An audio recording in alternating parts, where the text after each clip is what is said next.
பைபிள்ல சிலர் அற்புதமாக தங்கள் ஆவிக்குரிய வாழ்க்கையை ஆரம்பித்தார்கள். ஆனால் கடைசிக்கு வருகிற போது தங்கள் ஆவிக்குரியவைகளை இழந்து போனார்கள். துரதிருஷ்டம். அப்படி அற்புதமாக ஆரம்பித்து அர்த்தமற்ற வாழ்க்கை வாழ்ந்த சிலரை இன்று உங்கள் முன் கொண்டு வரப்போகிறேன். உங்களை யாரோ சின்ன சின்ன ஆட்கள் அங்க, பெரிய பெரிய ஆட்கள். அப்படி பெரிய பெரியவர்களே ஆரம்ப வீரர்களாயிருந்து அதற்கு பின்பு முடிவுக்கு வருகிற போது அவர்கள் முடிவு நல்லதாக இருக்கவில்லை. நம்மில் ஒருவருமே கூட அற்புதமாக உங்கள் நடத்தையை, அற்புதமாக உங்கள் ஊழியத்தை, அற்புதமாக உங்கள் குடும்பத்தை, அற்புதமாக உங்கள் வாழ்க்கையை ஆரம்பித்து, ஆனால் ஒரு கட்டத்துக்கு வருகிற போது ஒரு அர்த்தமற்றதாக, ஆவிக்குரியதற்றதாக உங்கள் வாழ்க்கையை முடிப்பது தேவனுடைய சித்தம் அல்லவே அல்ல. பவுல் சொன்னான், நல்ல போராட்டத்தை போராடினேன், என் ஓட்டத்தை முடித்தேன், என் விசுவாசத்தை காத்து கொண்டேன். எனவே நாம் எல்லோருமே நம்முடைய ஆவிக்குரிய பயணத்தை முடிக்க வேண்டும். ஞாபகத்தை வச்சுங்க, நீங்க எப்ப பிறந்தீங்க, எங்க பிறந்தீங்க, எப்படி பிறந்தீங்க, அது முக்கியமில்லை. ஆனால் நீ மரிக்கும் போது எப்படி மரிக்கிறாய் என்பதுதான் ரொம்ப ரொம்ப முக்கியம். தேவனை அறியாதவனாக பிறந்திருக்கலாம், ஆனால் தேவனை அறியாமலே மரிப்பாய் என்றால் பரலோகத்தில் உனக்கு இடமில்லை. நீ பாவியாக ஒருவேளை வாழ்ந்து கொண்டிருக்கலாம், ஆனால் பாவியாகவே நீ மரிப்பாய் என்றால் பரலோகத்திற்கு போகவே முடியாது. எனவேதான் உன்னுடைய ஜனன நாளை பார்க்கிலும் உன்னுடைய மரண நாள் ரொம்ப ரொம்ப ரொம்ப முக்கியமானது. நீ எப்படி பிறந்தாய் என்பது முக்கியமல்ல, எப்படி மரிக்கப் போகிறாய் என்பதுதான் ரொம்ப முக்கியம். அதனால்தான் வேதம் தெளிவாக சொல்லுகிறது, ஒருவனுடைய ஜனன நாளை பார்க்கிலும் அவனுடைய மரண நாள் நல்லது என்று. எனவே முடிவு என்பது ரொம்ப முக்கியமானது. ஒரு பிசினஸ் எப்படி ஸ்டார்ட் பண்றாங்கிறது முக்கியம் இல்ல, அதை எப்படி முடிக்க போகிறாய். லாஸ்ல முடிக்க போகிறாயா, அதாவது நஷ்டத்துல முடிக்க போகிறாயா, திவாலாகி முடிக்க போகிறாயா? அப்படி திவாலாகி முடிக்கிற பிசினஸ் நல்ல பிசினஸ் இல்ல. மந்த்லி டெஸ்ட்ல எல்லாம் நல்ல மார்க் எடுத்துட்டு, குவார்டர்லி, ஆஃப் இயர்லில நல்ல மார்க் எல்லாம் எடுத்துட்டு, ஃபைனல் எக்ஸாம்ஸ்ல நீ விட்டுட்டேன்னு வச்சுக்கோ, அது நல்ல ரிசல்ட் அல்லவே அல்ல. அற்புதமான பொண்ணு நினைச்சாங்க, அற்புதமான பையன் நினைச்சாங்க, ஆனா அதுக்கப்புறமா அவங்க குடும்பம் ஒருவேளை குலைந்து போனால் அது நல்ல குடும்ப வாழ்க்கை அல்ல. வீடு கட்டுறது பெரிய விஷயம் இல்லைங்க, அந்த வீட்டுல சந்தோஷம், அன்பு, சமாதானத்தோட வாழ்றது தான் பெரிய விஷயம். இப்படி சில முக்கியமான விஷயங்களை இன்று தியானிக்கவிருக்கிறோம். ஜாக்கிரதையா கவனிக்கணும். ஆதியாகமத்தின் புஸ்தகம் 6வது அதிகாரம் 5வது வசனம். மனுஷனுடைய அக்கிரமம் பூமியிலே பெருகினதென்றும் அவன் இருதயத்து நினைவுகளின் தோற்றமெல்லாம் நித்தமும் பொல்லாததே என்றும் கர்த்தர் கண்டு தாம் பூமியிலே மனுஷனை உண்டாக்கினதற்காக கர்த்தர் மனஸ்தாபப்பட்டார். அது அவர் இருதயத்துக்கு விசனமாயிருந்தது. அப்பொழுது கர்த்தர், நான் சிருஷ்டித்த மனுஷனை பூமியின் மேல் வைக்காமல் மனுஷன் முதற்கொண்டு மிருகங்கள், ஊரும் பிராணிகள், ஆகாயத்து பறவைகள் பரியந்தமும் உண்டாயிருக்கிறவைகளை நிக்கிரகம் பண்ணுவேன். நான் அவர்களை உண்டாக்கினது எனக்கு மனஸ்தாபமாயிருக்கிறது என்றார். தேவன் மனிதனை சிருஷ்டிக்கிற போது அந்த மனிதனை தம்முடைய சாயலாய், தம்முடைய ரூபத்தின்படி அவனை சிருஷ்டித்து, மனுஷனோட கூட தேவன் இருக்க வேண்டும் என்று, அவனோடு ஐக்கியமாய் இருக்க வேண்டும் என்று, தானே அவனை வழிநடத்த வேண்டும் என்றும் விரும்பினார். தேவன் மனிதனை சிருஷ்டித்த போது அந்த மனிதனுக்குள் தாம் வாசம் பண்ணுவதற்காக மனிதனுக்குள் ஒரு அறையை உண்டு பண்ணினார். அந்த அறைக்குள் தாமே இருந்து மனிதனை வழிநடத்த வேண்டும் என்று விரும்பினார். தேவன் மனிதனை சிருஷ்டித்த போது அந்த மனிதனுடைய சரீரத்திலே தமக்கென்று ஒரு அறையை உண்டாக்கினார். அதில் வாசம் பண்ண வேண்டும் என்று விரும்பினார். அந்த அறையின் பெயர்தான் இருதயம். மனிதனுடைய இருதயத்திலே தேவன் வாசம் பண்ணாவிட்டால் அந்த மனிதனுடைய வாழ்க்கை அர்த்தமற்றதாக இருக்கும். கொஞ்சம் யூகிச்சுக்கோங்க. ஒரு பஸ் அந்த டிரைவர் ஓட்டிக்கிட்டு இருக்காரு. அப்படி அந்த பஸ்ஸை இயக்கும் போது, ரொம்ப ஸ்பீடாக அந்த பஸ் போய்கொண்டிருக்கும் போது, திடீர்னு அந்த பஸ் டிரைவர் தன்னோட சீட்ல இருந்து வெளியே குதிச்சுட்டா பிரயாணிகளுடைய நிலைமை என்ன? கொஞ்சம் யோசிச்சு பாருங்களேன். நீ பைக்ல பின்னால உட்காந்துட்டு இருக்க, பைக்கும் ஃப்ரெண்ட் ஓட்டிக்கிட்டு இருக்காரு. சடனா அவர் உனக்கு தெரியாமலே அந்த பைக்ல இருந்து கீழே ஜம்ப் பண்ணிட்டாருன்னா உன்னுடைய நிலைமை என்ன ஆகும்? அவ்வளவு எதுக்குங்க, பஸ்ல போயிட்டு இருக்கீங்க, பஸ் ஓட்டிக்கிட்டு இருக்கிற டிரைவர் தன் சீட்ல உட்கார்ந்து இருக்கிற போது கூட ஒருவேளை தூங்கிட்டாருன்னா நிலைமை என்ன ஆகும்? டிரைவர் இருக்காரு, ஓட்டுறாரு, ஆனா தூங்குனார்னா உன் நிலைமை என்ன ஆகும்? மனிதனை வழிநடத்துவதற்காக மனிதனுடைய இருதயத்திலே தேவன் ஒரு இருப்பிடத்தை உருவாக்கி அதில் தாம் தங்கி தாமே மாலுமியாக இருந்து மனிதனை வழிநடத்த விரும்பினார். ஆனால் மனிதன் என்ன செய்தான் என்றால், பரிசுத்தமான தேவன் இருக்க வேண்டிய இருதயத்திலே பரிசுத்தம் இல்லாத பாவ காரியங்களை தன் இருதயத்துக்குள் அனுமதிக்கும் போது அங்கே இருளும் வெளிச்சமும் சேர்ந்திருப்பது சாத்தியமல்ல. பரிசுத்தமான தேவன் பாவ கிரியைகளை, பாவங்களை, பரிசுத்தமான தேவன் இருக்கின்ற இருதயத்திலே பாவ கிரியைகளை நாம் கொண்டு வருகிற போது பரிசுத்தமுள்ள தேவன் அந்த பாவ இருதயத்தில் இருக்க முடியாததினாலே அங்கிருந்து வெளியேறுகிறார். எப்பொழுது தேவன் மனித இருதயத்திலிருந்து வெளியேறினாரோ அங்கே ஒரு வெற்றிடம் ஏற்பட்டு விட்டது. இப்படி எப்பொழுது மனிதனுடைய இருதயத்திலே ஒரு வெற்றிடம் ஏற்பட்டதோ அது அப்படியே இருந்து விட்டது. அநேக நல்ல பணக்காரங்களை கவனிச்சு பாருங்க, அவங்களுக்கு எல்லாமே இருக்கும். ஆஸ்தி, அந்தஸ்து, சொத்து, சுகம் இருக்கும், பிள்ளைகள் இருப்பாங்க, அதிகாரம் இருக்கும், இப்படி எல்லாமே இருக்கும். மகன் அமெரிக்காவில், மகளோ ஆஸ்திரேலியாவில், இன்னொரு பிள்ளை இங்கிலாந்துல, இப்படி எல்லோருமே கூட வெளிநாடுகளில் நல்லா செட்டில் ஆகியிருப்பாங்க. வயது முதிர்ந்த நிலைக்கு வருகிற பணக்காரர்களான அந்த தாயும் தகப்பனும் ஈவினிங் வாக்கிங் போகும்போது அவங்க முகத்தை பார்த்தீங்கன்னா இது இனம் புரியாத ஒரு கவலை. ஏதோ அவங்க நெற்றியில பல சுருக்கங்களை பார்க்க முடியும்.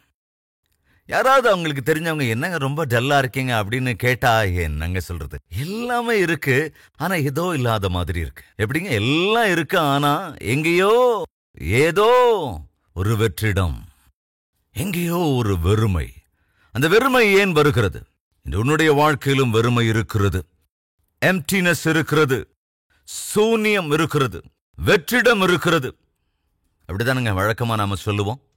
அது என்னமோ தெரியலங்க, எங்க வீட்டுல எங்க குடும்பத்துல அன்பு ரொம்ப குறைஞ்சு போச்சுங்க. எதுக்காகங்க அன்பு குறைஞ்சு போகுது? எங்க குடும்பத்துல வீட்டுல பாசம், நேசம் இதெல்லாம் குறைஞ்சிருச்சு. ஏன் இதெல்லாம் குறைஞ்சிருச்சு? என் குடும்பத்துல சாந்தி, அன்பு, சமாதானம், சந்தோஷம் இல்லாம போச்சு. ஏன் இதெல்லாம் இல்லாம போச்சு? என் கணவரால நிம்மதி இல்ல, மனைவியால நிம்மதி இல்ல, சாந்தி, சமாதானம், சந்தோஷம் இல்லன்னு சொல்றியே, அது உண்மை இல்ல. சந்தோஷம், நிம்மதி, சமாதானம் எல்லாம் உன் இருதயத்துல இல்லன்னு சொல்றியே, அதுக்கு காரணம் உன் மனைவியோ கணவனோ அல்ல. அப்புறம் உன் இருதயத்திலே தேவன் இல்லாததினால. அதுதான் உண்மையான காரணம். தேவனை விலக்கி, தேவனை புறக்கணித்து விட்டு அந்நாளிலே மனிதர்கள் தங்கள் விருப்பம் போல வாழ்ந்தபோது அதை கண்ட தேவன் மனிதனை சிருஷ்டித்ததற்காக மிகவும் மனஸ்தாபப்பட்டார், மிகவும் விசனப்பட்டார். இந்த மனிதனை உருவாக்காமல் இருந்திருந்தாலே நல்லா இருந்திருக்கும். சில சமயங்கள்ல குழந்தைங்க அழுதுகிட்டு இருக்கும்போது, அது அம்மாவையோ பாட்டி மாறியோ சொல்ற பேச்சை கேட்காம அழ வச்சுக்கிட்டே இருந்தா, சொன்ன பேச்சை கேட்காம இருந்தா, படிக்க வேண்டிய நேரத்தில் ஒழுங்கா படிக்காம இருந்தா, நல்லா வளர்ந்தோன்னு இஷ்டம் போல வாழ்ந்து பணத்தெல்லாம் ரொம்ப அப்படியே விரயமாக்கிக்கிட்டு அப்பா அம்மாவுக்கு அவமானத்தை கொண்டு வந்து எத்தனையோ கனவுகள் கண்டு கொண்டிருந்த தாய் தகப்பனை அழ வைக்கும் போது அந்த தாயும் தந்தையும் சாதாரணமா டைரக்டா முகத்துக்கு நேரா சொல்லாம போனா கூட, ஆனா எங்க அம்மா என்ன பார்த்து சொல்லிட்டாங்க. என்ன சொன்னாங்க தெரியுமா? டேய், உன்னை பெற்றெடுக்காம இருந்திருந்தாவே நல்லா இருந்திருக்குண்டா. அந்த அளவுக்கு நான் அழ வைத்தேன். ஒருவேளை தாயா தகப்பனா நீயும் அதே மாதிரி நினைக்கிறியோ என்ன, உன் மகனால, உன் மகளால. அன்பு தம்பிமார், தங்கமார், கொஞ்சம் யோசிச்சு பாருங்க. உங்க அப்பா அம்மா உங்களை பார்த்து அப்படி சொல்றாங்களா? டேய், எதுக்கு உன்னை பெத்த எடுத்தேன், உன்னை பெறாம இருந்திருந்தாவே நல்லா இருந்திருக்குமே. அம்மா, தங்கைய கவனிக்கிறியா? உங்க அம்மா உன்னை பார்த்து, நீ செய்யற தவறான காரியங்கள் எல்லாம் பார்த்து, நீ வச்சிருக்கிற ஒன்றுக்கு உதவாத உன்னுடைய ஃப்ரெண்ட்ஷிப் எல்லாத்தையும் பார்த்து, படிப்பு பத்தியெல்லாம் கவலைப்படாம மனம் போன போக்கில் வாழ்ந்துகிட்டு இருக்கிறவனை பார்த்து அம்மா சொல்றாங்களா? உன்னை பெறாம இருந்திருந்தாவே நல்லா இருக்குமேடி, நாங்களாவது கொஞ்சம் நிம்மதியா இருந்திருப்போம். அது நல்லது இல்லவே இல்லை. அன்று தேவனை மனிதன் விசனப்படுத்தினான், இன்று நீயும் கூட தேவனை விசனப்படுத்திக் கொண்டிருக்கிறாய் என்பதுதான் உண்மை.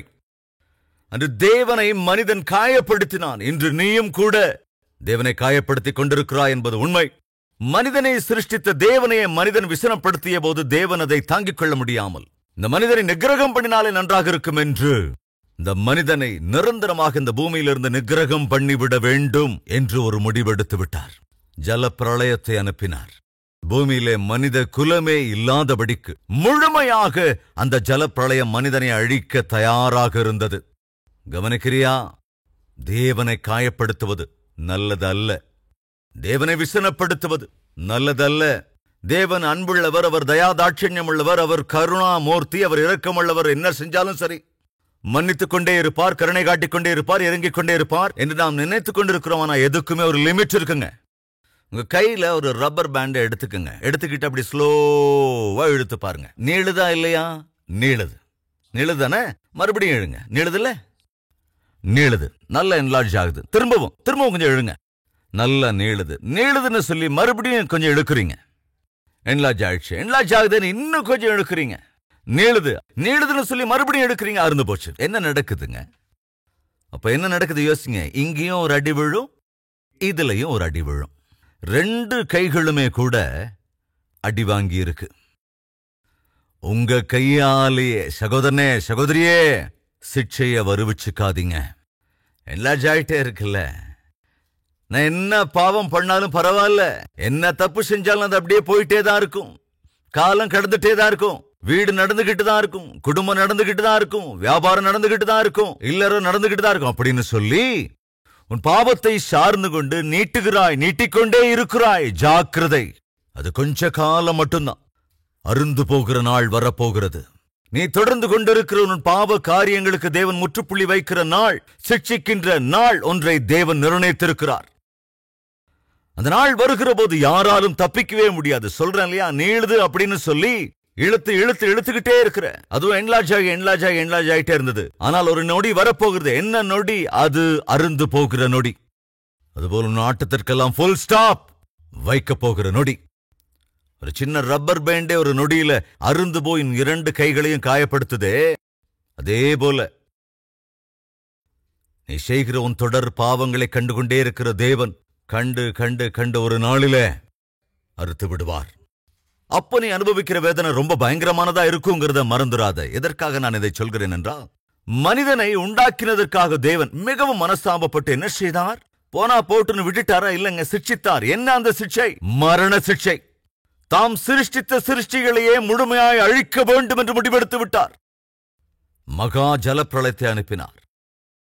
இந்த பூமியிலே இருக்கின்ற எல்லா மரங்களும் எல்லா மனிதனும், வாசிச்சோம்ல, நான் சிருஷ்டித்த மனுஷனை பூமியின் மேல் வைக்காமல் மனுஷன் முதற்கொண்டு மிருகங்கள், ஊரும் பிராணிகள், ஆகாயத்து பறவைகள் பரியந்தமும் உண்டாயிருக்கிறவர்களை நிக்கிரகம் பண்ணுவேன் சொன்ன மாதிரியே செஞ்சாருங்க. தாம் மிகவும் விரும்பி சிருஷ்டித்த சிருஷ்டி எல்லாவற்றையும் கூட அந்த நாளிலே தேவன் நிக்கிரகம் பண்ணினார். காரணம், மனிதன் விசனப்படுத்தினான். சகோதரனே சகோதரியை தயவு செஞ்சு கவனி. மிகவும் விசனப்படுத்துகிறாய் தேவனை, மிகவும் கோபம் மூட்டுகிறாய் தேவனுக்கு. உன்னை காண்கிற ஒவ்வொரு முறையும் தேவன் உன்னை பார்க்கக்கூடாத இடத்தில் தான் பார்க்கிறார். உன்னை பார்க்கிற ஒவ்வொரு முறையும் நீ இருக்கக்கூடாத இடத்தில் தான் இருக்கிறாய். செய்யக்கூடாததைத்தான் செய்து கொண்டிருக்கிறாய். பார்க்கக்கூடாததைத்தான் பார்க்கிறாய். போகக்கூடாத இடத்திற்கு தான் போகிறாய். இருக்கக்கூடாத பாவ காரியங்கள் எல்லாவற்றையும் உனக்குள் வைத்துக் கொண்டிருக்கிறாய். அவர் உன்னை பார்க்கிற ஒவ்வொரு முறையும் கோபம் மூட்டிக் கொண்டிருக்கின்றாய், வேதனையை உண்டாக்குகிறாய். அது ஒரு காலம் நல்லதல்ல. மகன் வீட்டுல இருக்கான்னு வச்சுக்கலாம், மகள் வீட்டுல இருக்கான்னு வச்சுக்கலாம், எக்ஸாம்ஸ் வருதுன்னு வச்சுக்கோங்க. அந்த மகனோ மகளோ ஒழுங்கா உட்கார்ந்து படிச்சுக்கிட்டு இருந்தா அம்மாவுக்கு அது எவ்வளவு சந்தோஷமா இருக்கும். நாளை காலைல பரீட்சை வச்சுக்கிட்டு இன்னைக்கு ராத்திரி செல்போன்ல உட்கார்ந்து சாட் பண்ணிக்கிட்டு இருந்தான்னு வச்சுக்கலாமே, அதே தாய்க்கு எவ்வளவு கோபம் வரும். நாளைக்கு பரீட்சையை வச்சுக்கிட்டு இன்னைக்கு ராத்திரி செல்போன்ல மகள் சினிமா பார்த்துக்கிட்டு உட்கார்ந்து இருந்தானா அது தாய்க்கு எவ்வளவு கோபத்தை உண்டாக்கும். நாளைக்கோ நாளானைக்கோ பரீட்சையை வச்சுக்கிட்டு ஒழுங்கா உட்கார்ந்து படிக்காம செல்போன் எடுத்து பாய் ஃப்ரெண்டு கிட்டயோ கேர்ள் ஃப்ரெண்டு கிட்டயோ அரட்டை அடிச்சுக்கிட்டு உட்கார்ந்துருந்தா அந்த அப்பாவுக்கும் அம்மாவுக்கும் எவ்வளவு கோபத்தை உண்டாக்குவாங்க அந்த மகனும் மகளும். கொஞ்சம் யோசிச்சு பாருங்க. உன் தாய் பார்க்கிற ஒவ்வொரு முறையும், உன் தந்தை பார்க்கிற ஒவ்வொரு முறையும் உன் வாழ்க்கையில் நீ அலட்சியம் பண்ணிக்கொண்டே இருப்பாய் என்றா, உன் பரீட்சை மீது அக்கறை இல்லாமல், உன் எதிர்காலத்தின் மீது அக்கறை இல்லாமல், உன் ஆரோக்கியத்தின் மீது அக்கறை இல்லாமல், ஆவிக்குரிய நடத்தையை அலட்சியப்படுத்தி நீ உன் இஷ்டம் போல செய்து கொண்டிருந்தால் உன்னை பார்க்கிற ஒவ்வொரு முறையும் உன் தாய்க்கும் உன் தந்தைக்கும் நீ கோபத்தை உண்டாக்குகிறாய், வேதனையை உண்டாக்குகிறாய். இப்படிப்பட்ட பிள்ளையை பெத்துட்டனே, போயும் போயும் அந்த அளவுக்கு விரக்தியை உண்டாக்குகிறாய். சகோதரனே சகோதரியை கவனிக்கிறியா? அதே விதத்துல தேவன் உன்னை பார்க்கிற ஒவ்வொரு முறையும் அவருக்கு வருகிற யோசனை என்னவென்றால், அனாவசியமா இவனுக்கு பிறப்பை கொடுத்துட்டனே, அனாவசியமாக இவனுக்கு மனிதனாக ஒரு பிறப்பை கொடுத்து விட்டேனே, இவன் பிறக்காமல் இருந்திருந்தால் நன்றாக இருந்திருக்கும், இவள் பிறக்காமல் இருந்திருந்தால் நன்றாக இருக்குமா என்று ஒருவேளை தேவனுக்குள் அந்த எண்ணம் வந்துவிட்டால், சகோதரனே சகோதரியே கவனி, சிக்ஷை கட்டாயம் வரும். அன்று மனிதனை சிருஷ்டித்ததற்காக தேவன் மிகவும் மனஸ்தாபப்பட்டார்.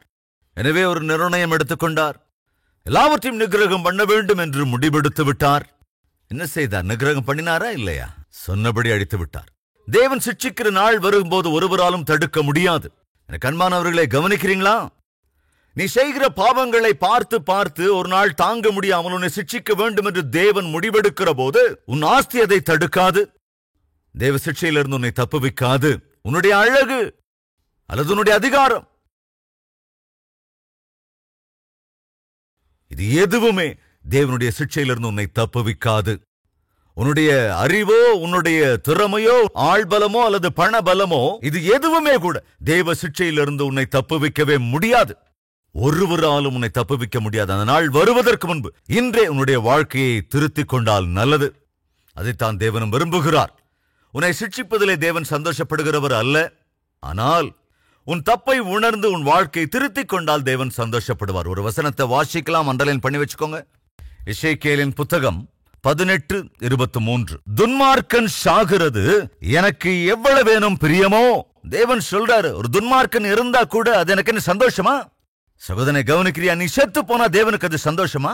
நீ செய்கின்ற உன்னுடைய பாவங்கள், நீ போடுகிற வேஷங்கள், நீ செய்கிற மோசங்கள், இவைகள் எல்லாவற்றுக்காகவும் தேவன் ஒருவேளை உன்னை சிட்சித்தார். அதன் மூலமாக ஒருவேளை திடீரென்று உனக்கு மரணம் சம்பவிக்கும் என்றால், நீ செத்து சவமாகும் போது தேவனுக்கு அதனால் ஏதாவது சந்தோஷமா? தேவன் சொல்லுகிறார், துன்மார்க்கன் சாகிறது எனக்கு எவ்வளவேனும் எனக்கு பிரியமோ.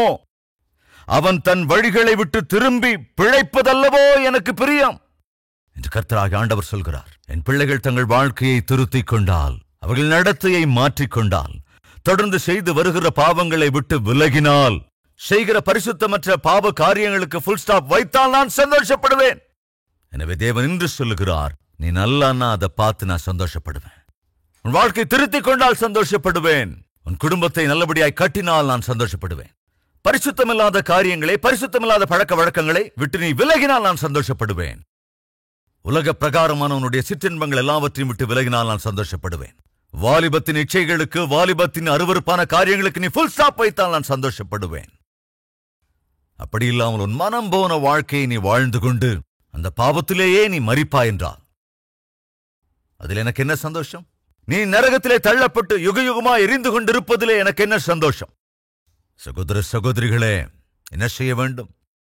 தேவனுக்கு சந்தோஷத்தை நாம் கொடுக்கலாமா?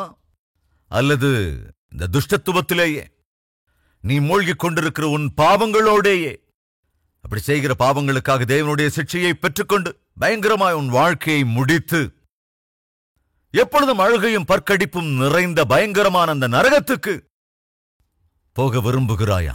இது உன் கையில தான் இருக்கு. எனவேதான் சொன்னேன், அண்டர்லைன் பண்ணி வச்சுக்கோங்க. கவனிங்க, துன்மார்க்கன் சாகிறது எனக்கு எவ்வளவேனும் பிரியமோ. அவன் தன் வழிகளை விட்டு திரும்பி பிழைப்பதல்லவோ எனக்கு பிரியம். தேவன் சொல்லுகிறார், என் மகனே, என் மகளே, உன் பாவத்திலேயே நீ சாவது எனக்கு விருப்பம் அல்ல. உன் பாவங்களை நீ அறிக்கை செய்தால் நான் உன்னை மன்னிப்பேன். பரிசுத்தமாய் வாழ்வதற்கேற்ற பலனை அருளுவேன். பரிசுத்தமான நாமத்தை உனக்கு தருவேன். நீதிமானாக உன்னை ஆக்குவேன். உன் வாழ்க்கையின் மீது உனக்கு ஒரு அதிகாரத்தை கொடுப்பேன். நிம்மதியாய் வாழ்கிற வாழ்க்கையை உனக்கு அருளுவேன். ஒரு 10 பேருக்கு முன்மாதிரியாய், உதாரணமாய் உன்னை மாற்றுவேன். 10 பேருக்கு ஆசீர்வாதகரமாய் உன்னை உயர்த்துவேன். என் பேச்சை கேள் என்று தேவன் சொல்கிறார். அவர் பேச்சை கேட்டாது எவ்வளவு நல்லா இருக்குங்க. அன்று அந்த ஜனங்கள் தங்கள் மனம் போன வாழ்க்கை வாழ்ந்தபோது தேவன் அதை பார்த்து தாங்க முடியாமல் தாம் சிருஷ்டித்த சிருஷ்டிகள் எல்லாவற்றையும் நிகிரகம் பண்ண வேண்டும் என்று தீர்மானம் எடுத்தார். அப்படி தீர்மானம் எடுத்த அந்த சமயத்திலே கவனிங்க, ஒரு மனிதனை பார்த்தார். எல்லோரும் பாவம் செய்து தங்கள் இஷ்டம் போல வாழ்ந்து கொண்டிருக்கும் போது ஒரே ஒரு நபர் மாத்திரம் ஒரு தனித்துவமான வாழ்க்கை வாழ்ந்தான். ஒருவன் மாத்திரம் பரிசுத்தமாக வாழ்ந்தான். ஒரு குடும்பம் மாத்திரம் தேவன் விரும்பியபடி இருந்தது. யார் யார் அந்த குடும்பம்? ஆதியாகமம் 6:8. கவனிங்க, நோவாவுக்கோ கர்த்தருடைய கண்களில் கிருபை கிடைத்தது. எப்படிங்க? நோவா தன் காலத்தில் இருந்தவர்களுக்குள்ளே நீதிமானும் உத்தமனுமாயிருந்தான். தன் காலத்தில் இருந்தவர்களுக்குள்ளே நீதிமானும் உத்தமனுமாய் இருந்தான்.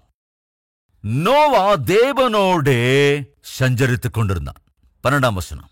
தேவன் பூமியை பார்த்தார், இதோ அது சீர்கெட்டதாய் இருந்தது. தேவன் பூமியை பார்த்தபோது பூமி எப்படி இருந்ததா? சீர்கெட்டு போயிருந்ததா. எல்லோரும் சீர்கெட்டு இருந்தார்கள். அப்படி எல்லோரும் கெட்டு போய் சீர்கெட்ட காரியங்களை செய்து கொண்டிருந்த போது ஒரு குடும்பம் மாத்திரம் நீதியாய் வாழ்ந்துதான். எவ்வளவு அற்புதமானதுங்க அந்த குடும்பம்.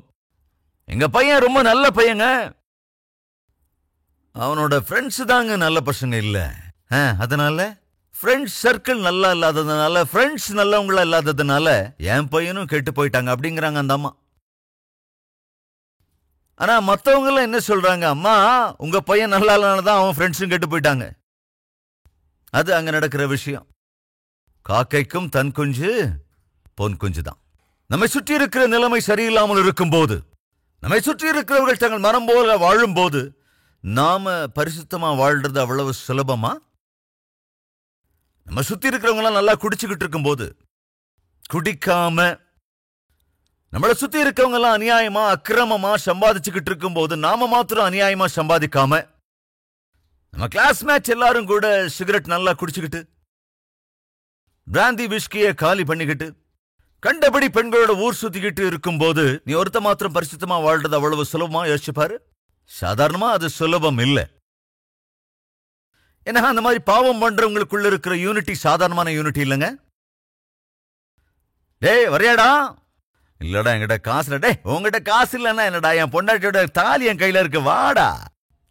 எதுக்கு சேர்ந்து குடிக்கலாவா? ஆடாடாடா. இவங்க யூனிட்டி சாதாரண யூனிட்டி இல்லைங்க. இந்த ஒற்றுமை சாதாரணமான ஒற்றுமை இல்ல. கவனிங்க, ஒருத்தர் தன் நண்பனுக்கு கழுத்து வரைக்கும் முட்டை முட்டை குடிக்க வைப்பாரு. என்ன பண்ணி தன் மனைவி தாலியை அடகு வச்சு நண்பனுக்கு குடிக்க வாங்கி கொடுப்பாராம். வாடா டாஸ்மாக் அப்படியே போயிட்டு வரலாம். உடனே அவரு போன் பண்றாரு, இன்னொருத்தருக்கு போன் பண்ணி கூப்பிடுறாரு. நீ வாடா. இல்லடா நான் வரல, கையில பணம் இல்லடா. பணம் இல்ல என்னடா? டேய் நம்மால அவன் பொண்டாட்டி தாலி அடகு வச்சு பணம் கொண்டு வந்திருக்கான், வாடா பார்ட்டி என்ஜாய் பண்ணலாம். மனைவி தாலி அடகு வச்சது ஒருத்தன், குடிச்சு கும்மாளம் போடுறது 10 பேர். எவ்வளவு யூனிட்டிங்க அந்த குடிகாரங்கிட்ட. பிரயாணம் பண்ணிக்கிட்டு இருக்கும்போது சாப்பாடு கொண்டு வந்தவர் காமா எடுத்து அதை சாப்பிட்டுட்டு கை கழுவிட்டு உட்கார்ந்துருவார். ஆனா சிகரெட் குடிக்கிறவங்கள பாருங்க, எதிரில் இருக்கிறவங்கள கூப்பிட்டு, பிரதர் அடிக்கிறீங்களா? அப்பா என்ன ஒரு ஜெனராசிட்டி, அது என்ன சொல்றது, பிரதர் அடிக்கிறீங்களா? கேட்காமையே சிகரெட் ஆஃபர் பண்ணுவாருங்க. பாட்டில் கொண்டு வந்தவங்க தான் கிளாஸ்ல அதை ஊத்திட்டு பக்கத்துல யாராவது உட்கார்ந்துருந்தா அவங்கள பார்த்து, பிரதர் ஒரு பெக்கு சாப்பிட்றீங்களா? ஒரு பெக்கு. அறிமுகமெல்லாம் தேவையில்லை பெக் அடிக்கிறவங்களுக்கு, இன்ட்ரோடக்ஷன் தேவையில்லை குடிகாரங்களுக்கு. பாவம் செய்யறவங்களுக்கு, பாவ பழக்க வழக்கத்தில் இருக்கிறவங்களுக்குள்ள எவ்வளவு யூனிட்டிங்க. சொல்ல வந்தது என்னன்னா, சாதாரணமா போய் சேர்றவங்க, பாவ காரியங்களை செய்யறவங்க, பாதாளத்துக்கு போறவங்க தனியா போகவே மாட்டாங்க. அவங்க கூட நிறைய பேரை கூட்டிட்டும் போவாங்க. பாதாளம் நம்ம யாருக்காகவும் சிருஷ்டிக்கப்படல. இந்த வார்த்தையை கேட்கிற யாருக்காகவும் பாதாளம் உண்டாக்கப்படவில்லை. பாதாளம் உண்டாக்கப்பட்டது துஷ்டனான சாத்தானுக்காகத்தான். நரகம் சிருஷ்டிக்கப்பட்டது துஷ்டனான அந்த சாத்தானுக்காகத்தான். சாத்தானுக்காக சிருஷ்டிக்கப்பட்ட அந்த நரகத்துக்கு சாத்தான் தான் தனியா போறதை விரும்பாம எத்தனை பேரை முடியுமோ அத்தனை பேரை கூட்டிட்டு போகணும்னு அப்பத்திலிருந்தே இப்ப வரைக்கும் ஒரே ஒரு வேலை, ஒரே ஒரு குறி. அது என்னன்னா, ஏன் கூட நிறைய பேரை கூட்டிட்டு போயாகணும். எவ்வளவு பேரை முடியுமோ அத்தனை பேரை கூட்டிட்டு போகணும். ஏன் நான் மாத்திரம் நரகத்துக்கு போகணும்? நான் மாத்திரம் எதுக்காக அக்கினி அவியாத புழுக்கள் சாகாத அந்த பயங்கரமான இடத்துல துடிச்சுக்கிட்டு இருக்கணும்? எத்தனை பேரை கூட்டிட்டு போக முடியுமோ அத்தனை பேரை நான் கூட்டிட்டு போயிடுவேன்.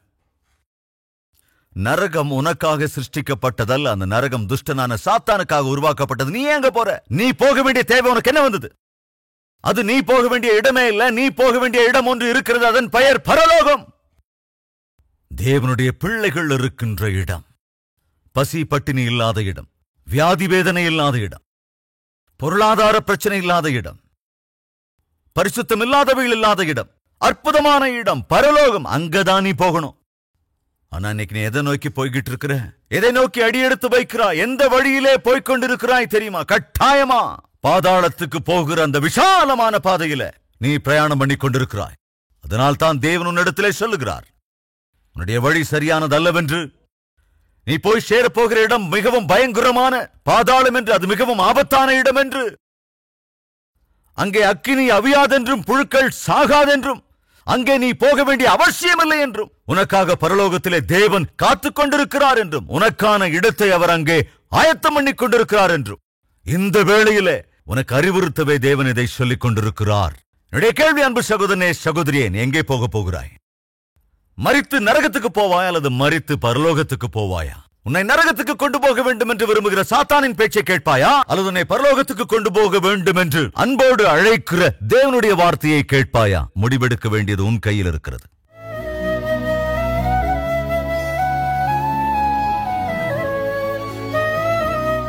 மகா பரிசுத்தமும் அன்பும் நிறைந்த பிதாவே, காரியத்தின் துவக்கத்தை பார்க்கலும் முடிவு நல்லது, ஒருவனின் துவக்கத்தை காட்டிலும் முடிவு நல்லது.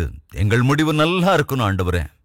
இந்நாட்களில் இருக்கிற எங்கள் ஆவிக்குரிய நடத்தையை விட வரும் நாட்களில் இன்னும் அற்புதமான ஆவிக்குரிய நடத்தையை நாங்கள் பெற்றுக்கொள்ள வேண்டும். நாளுக்கு நாள் உமக்குள் நாங்கள் நெருங்க வேண்டும். நாளுக்கு நாள் உம்முடைய சாயலில் மாற வேண்டும். ஒவ்வொரு நாளும் உம்முடைய சுபாவத்தை நாங்கள் பழக்கமாக்கிக் கொள்ள வேண்டும். உமக்குள் நாங்களும் எங்களுக்குள் நீரும் இருக்க வேண்டும். எங்களை பார்க்கிறவர்கள், எங்கள் உறவினர்களோ, எங்களுடைய நண்பர்களோ, உடன் விசுவாசிகளோ, உடன் பணியாளர்களோ, உடன் படிக்கிறவர்களோ யாராக இருந்தாலும் எங்களில் உம்மை காண வேண்டும். அப்படிப்பட்ட ஆவிக்குரிய வாழ்க்கை அருளுங்கப்பா. எங்களில் சில பேர் ஒரு காலத்தில் ஆவிக்குரிய வாழ்க்கை வாழ்ந்து இன்று கெட்டுப்போன நிலையில் இருக்கிறார்கள். மீண்டு வர முடியாமல் பாவத்துக்குள் வீழ்ந்து போயிருக்கிறார்கள். ஆண்டவரே, அவர்கள் பாவத்தை அறிக்கை செய்கிறார்கள், பாவ மன்னிப்பை கேட்கிறார்கள், தங்கள் வாழ்க்கையை அர்ப்பணித்திருக்கிறார்கள். ஏற்றுக்கொள்ளுங்க ஆண்டவரே. மறுபடியும் உம்முடைய கிருபையை அருளிச் செய்து, மறுபடியும் உம்முடைய ஆவியினால் நிறைத்து, மறுபடியும் உம்முடைய பாரத்தினால் நிறைத்து, அற்புதமான ஆவிக்குரியவர்களாய், அற்புதமான ஊழியக்காரர்களாய் உம்மை சேவிக்கிற கிருபையை அருள வேண்டும் என்று இந்த வேளையும் உம்முடைய வார்த்தைகள் மூலமாக ஒவ்வொருவரையும் சந்தித்ததற்காக உம்மை ஸ்தோத்தரித்து, ஆண்டவரே உம்மை துதித்து இயேசுவின் நாமத்தில் வேண்டிக் கொள்கிறோம் பிதாவே. ஆமென்.